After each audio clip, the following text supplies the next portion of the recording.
nasema kokoliko jamani kumekucha, kokoliko jamani kumekucha, watiania wote kuchukua fomu, kula za maoni nazo kuendelea.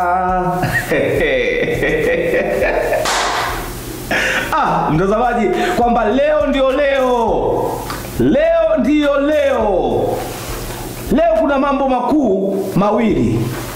Haya, jambo la kwanza, ndani ya Chama cha Mapinduzi pazia linafunguliwa. Wale waliokuwa wakitiania leo wanaanza kwenda kuchukua fomu. Kimbembe kwenye mshiko. Sababu nasikia kwamba unatupa kitu chako cha laki kwenye ngazi ya ubunge, alafu unapeleka na champo ya shilingi milioni 1.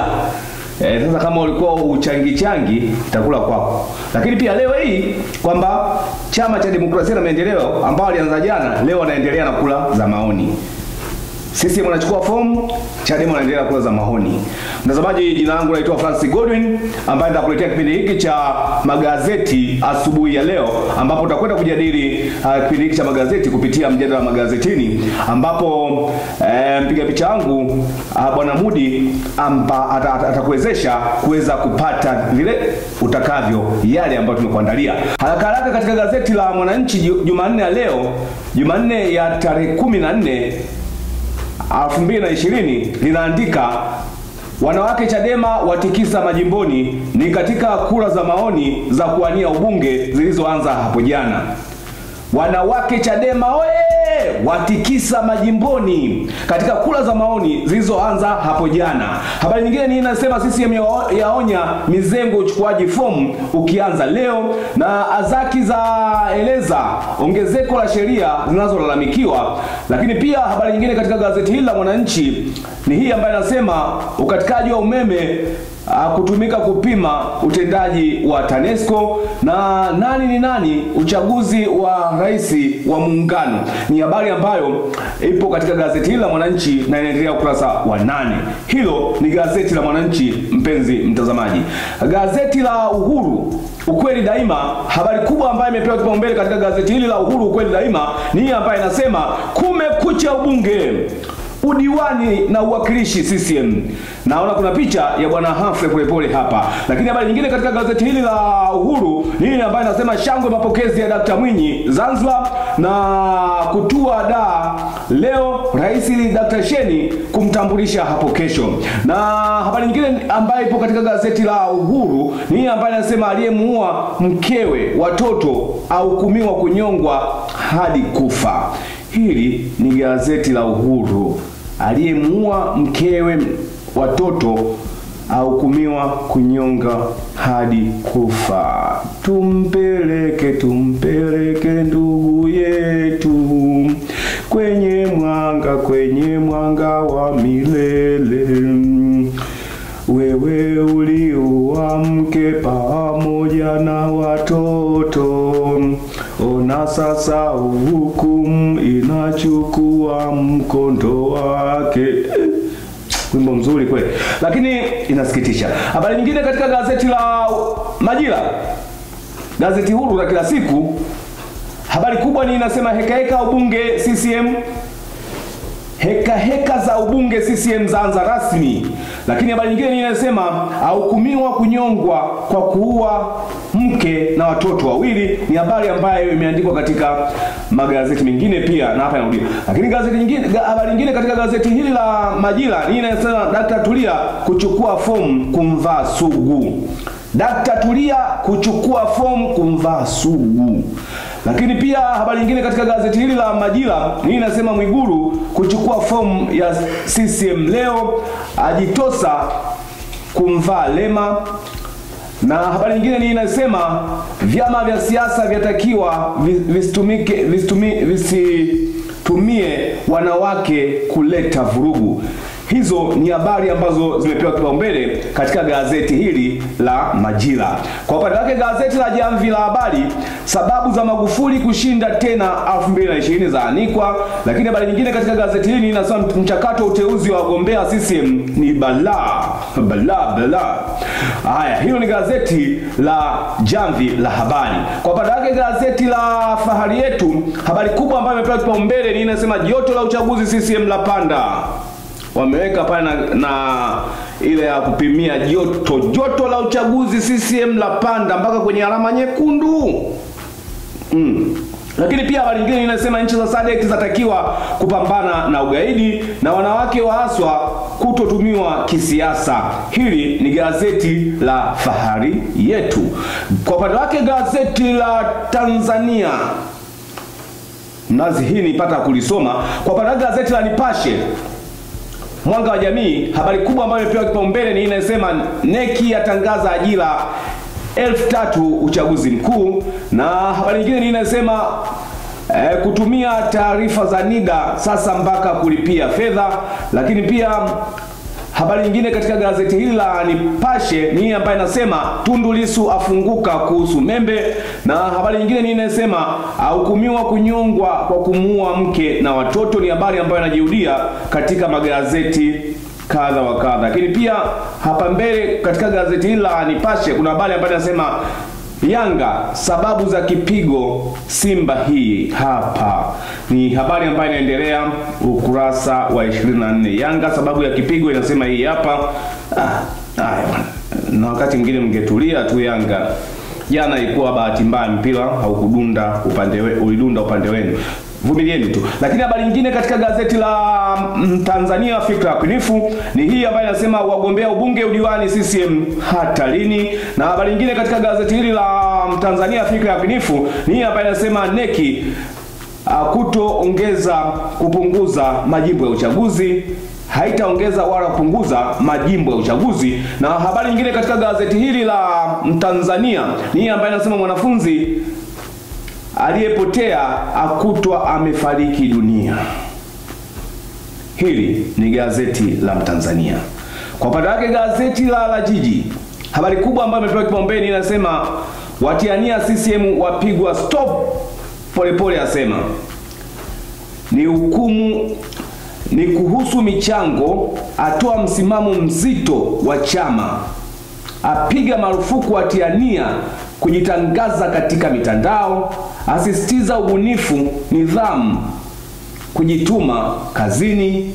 Lakini pia habari nyingine inasema hatupunguzi majimbo ya uchaguzi, na hii neki imesema.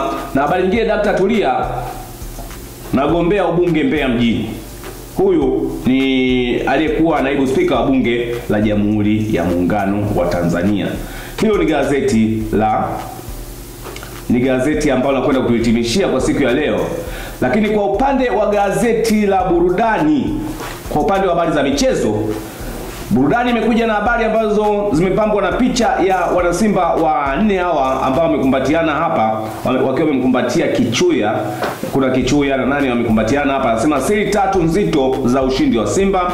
Na habari nyingine inasema Simba yatumia masaa 188 kuiua Yanga Taifa. Na habari nyingine inasema Nandi achengua vigogo. Na habari nyingine katika gazeti hili inasema mambo 5 usiyoyajua mechi ya Yanga na Simba. Hili ni gazeti la burudani. Mtazamaji, kwa upande wake gazeti la Bingwa, habari ambazo zimepewa kipaumbele katika gazeti hili. Bingwa ni gazeti ambalo linajihusisha na habari za kimichezo, na habari kubwa ambayo imepewa kipaumbele inasema wachezaji Simba Sport Club wamtaja Morrison, Yanga yafanya uamuzi mgumu. Hizi ndizo habari kubwa ambazo zimepewa kipaumbele katika gazeti hili la Bingwa. Kwa upande wake gazeti la Mwana Sport, habari kubwa ambayo imepewa kipaumbele inasema kwa mipasa hii hakukuwa na namna. Kwa mipasi hii nafikiri nataka kusema kwa mipasi hii hakukuwa na namna. Lakini habari nyingine ni hii ambayo inasema Morrison wa nini Simba. Morrison wa nini Simba? Ni habari ambayo imeandikwa katika gazeti hili la Mwanaspoti, na hadi kufikia hapo kwamba kwa upande wa magazeti tunaishia hapo kwa leo.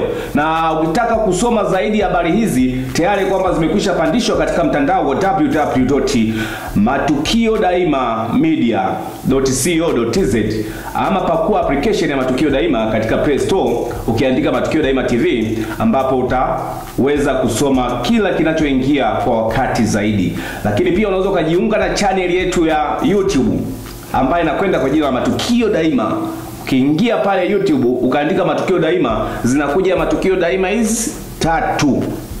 Inakuja Matukio Daima TV, Matukio Daima na Matukio Daima Iringa, lakini zote ni Matukio Daima hii moja. Kati ya zile mojawapo ukaingia mojawapo kwenye alama nyekundu pale ukafanya kubonyeza, na kwenye zile kengele 3 ukabonyeza kale kengele ka juu, kwamba utaweza kila habari ambayo inaingia itakupa taarifa na utapata kuweza kuona habari mpya.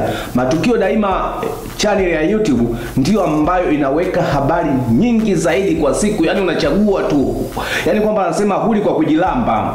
Kama mboga ipo shazi, kama ugali upo rundo, unakula mpaka unatosheka, unajiwekea na akiba asubuhi ama wakati wote unaamka nazo. Na kila dakika ama kila baada ya nusu saa ndani ya Matukio Daima kuna habari kem kutoka pande zote za Tanzania na dunia. Kama uamini, ingia sasa hivi katika channel ya Matukio Daima, angalia kwa siku ni habari ngapi ambazo zinawekwa, angalia kwa kila baada ya dakika 5, 10 ngapi, habari ngapi zinazoingia. Utachoka wewe. Shaiti kwamba uwe tu na bando kidogo, unapata kuweza kuona yaliyo mengi zaidi. Hiyo ndio Matukio Daima. Tumekuja kivingine kisha kwamba tunakutosheleza na wewe choki. Tunakwenda kumtafuta alikuwa mbunge wa viti maalum CCM mkoa wa Iringa, Rita Moto Kabati, ambapo tutakwenda kuweza kuzungumza naye kuhusiana na mchakato mzima wa uchukuaji wa fomu. Mheshimiwa Rita Kabati, habari za asubuhi hii?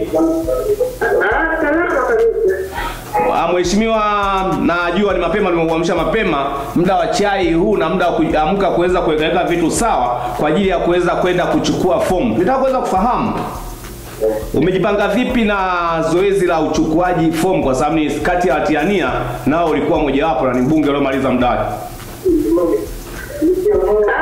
Mimi nakwenda tu mwenyewe. Hauhitaji na Mungu wako. Wewe unatanguliza Mungu naenda mwenyewe. Hauhitaji shamla za aina yote. Hapana, mimi naenda peke yangu na Mungu wangu. Yani kampani yote hauhitaji? Hapana. Tukiachana na hayo, labda Mheshimiwa mbunge Rita Kabati, kwamba hivi karibuni kwamba Mheshimiwa Rita Kabati kwamba umetoka kwenye Rita Kabati, jina ambalo lilikuwa wazi, na baadaye kuweza kuwa daktari. Tunataka kuweza kufahamu Mheshimiwa Rita Kabati, udaktari wako ni udaktari wa nini na shughuli gani ambazo ulifanya ambako ukatunukiwa udaktari? Mimi nashukuru nimetunukiwa udaktari wa heshima. Udaktari ambao kwa kweli nimefanya kazi nyingi sana za jamii. Nikuwepo kazi za watu wenye ulemavu, kuhakikisha zikiwepo. Yaani kuna vitu ambavyo vingi nimegundua, kwa mfano ubakaji wa watoto nimepata solution yake, lakini nimefanya kucheki afya za wazee ambazo na zenyewe kuna vitu vingi sana zimegundua, nikaandika paper ambayo nimeipeleka kwenye taasisi zote ambazo zilikuwa zimefanya zile check-up za wazee. Na kwa kweli namshukuru Mungu kwamba nimetunukiwa PhD ya heshima. Si kwamba nimepewa bure, lakini kazi kubwa. Nimeandika paper nyingi sana za vitu ambavyo nimefanya na uchunguzi ambao nimeufanya, nikaonyesha jinsi ambavyo nimeweza kuisaidia hata serikali. Hata kuna vitu vingi ambavyo nimepeleka nimefanyiwa kazi na nimeonyesha kwamba vinaweza. Na kwa mfano hata tulipofanya check up kwa ajili ya wazee, umeona sasa mkuu hata Mheshimiwa Rais ameomba sasa zifanyike nchi nzima, wazee wote wafanyiwe check up ili wajitambue hali zao, ili hata serikali inaweza ikasaidia kwamba wazee wengi unaona kwamba sio kwamba wanaumwa, wengine vile watakiwa wapate mazoezi. Wazee watakiwa tu wale labda hawajitambui kama wana sukari au kama wana pressure, kwa hiyo ili waweze kuchukua tahadhari. Kwa kweli mimi mwenyewe namshukuru Mungu kwamba katika miaka 5 nimeweza kufanya vitu vingi ambavyo vimeweza vikaleta impact kubwa kwenye serikali yetu. Na labda wakati unatoa huduma hiyo kwa wazee wetu, kwamba labda ni changamoto ipi kubwa ambayo ulipata kuweza kukutana nayo, ambao nafikiri kwamba inafaa kuweza kufanyiwa kazi ili kuweza kupunguza hata vifo kwa wazee? Changamoto kubwa, wazee wengi sana hawajitambui hali zao. Unakuta wazee wengi wana tezi dume, wengine walikuwa hawajitambui. Wazee wengi wana pressure, wana moyo umeshatanuka, walikuwa hawajitambui. Kwa hiyo unakuta anatumia sukari, anatumia chumvi, inatakiwa kutumia vitu ambavyo anatakiwa kuvitumia. Lakini tumekutana pia na wakina mama wengi walikuwa pengine wameanza kupata kansa, lakini baada ya check up ile wameweza kutambulika na wameweza tu kupata ushauri. Lakini tumekuta wazee wengine pia wanatakiwa tu wafanye mazoezi, hawahitaji hata dawa. Kwa hiyo unaona kwamba hii sasa itasaidia hata wazee wengi kutumia madawa pia sio mazuri. Pengine ni lishe tu, wanatakiwa wapate lishe, basi mzee anakuwa yuko mzima na afanye mazoezi tu, hahitaji kunywa dawa. Kwa hiyo kwa kweli changamoto kubwa pia kwamba tumeona wanatakiwa wengine wafanyie operation na macho. Wengi sana pia tulikuta kuna matatizo sana ya macho, na mpaka sasa hivi tumeanza kupata wadau ambao wanataka kuwasaidia wazee waweze kufanyia operation za macho. Tayari kuna watu wameshajitolea mpaka vifaa ili waweze kufanyiwa wazee operation kwa ajili ya macho na kupatiwa mawani. Na kuna wengine waliahidi kutoa mawani bure kwa wazee ambao watakuwa na uhitaji wa mawani.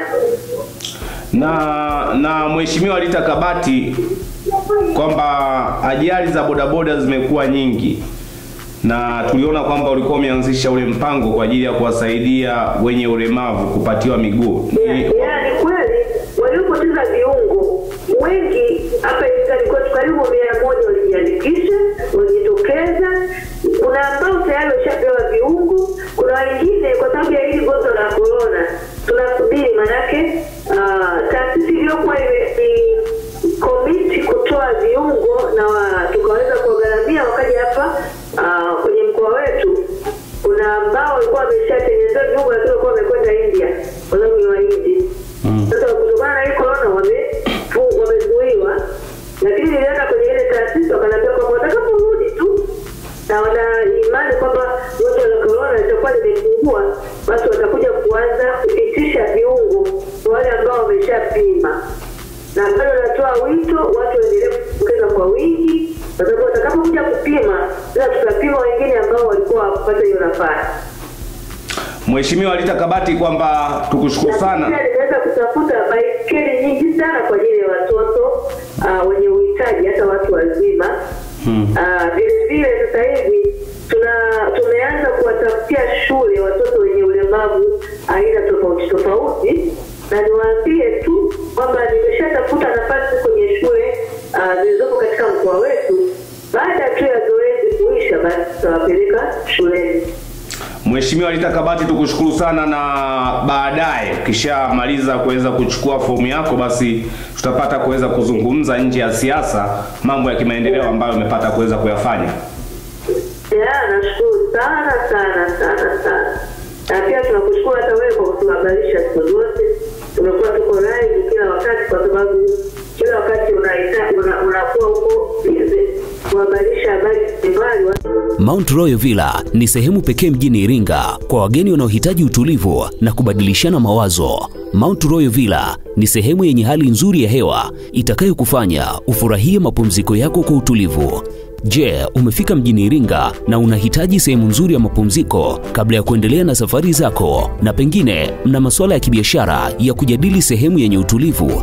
Basi karibu Mount Royal Villa, ambapo pia utapata huduma za Wi-Fi bure, satellite na cable TV. Utapaki gari yako bure. Huduma za kufua na kupasi nguo. Huduma za mapokezi ni masaa 24. Huduma za vyumbani, kuogelea katika swimming pools. Tuna vyumba vya mikutano, workshop, warsha mbalimbali na tuna vyakula aina nyingi ambavyo ni safi na salama. Tunatoa huduma mbalimbali endapo mteja atahitaji kama usafiri na utalii. Tunatoa huduma za mapishi kwa shughuli mbalimbali za ndani ya hoteli pamoja na vyakula vya jioni. Tunapatikana barabara Mount Royal Villa State House, nyumba namba 13, kata Gangilonga, mjini Iringa. Au unaweza kuwasiliana nasi kwa kupitia simu namba 0738119555 au kwa email info@mountroyalvilla.com. Tutembelee kupitia website yetu www.mountroyalvilla.com. Mount Royal Villa, jivunie uzoefu wa kifahari.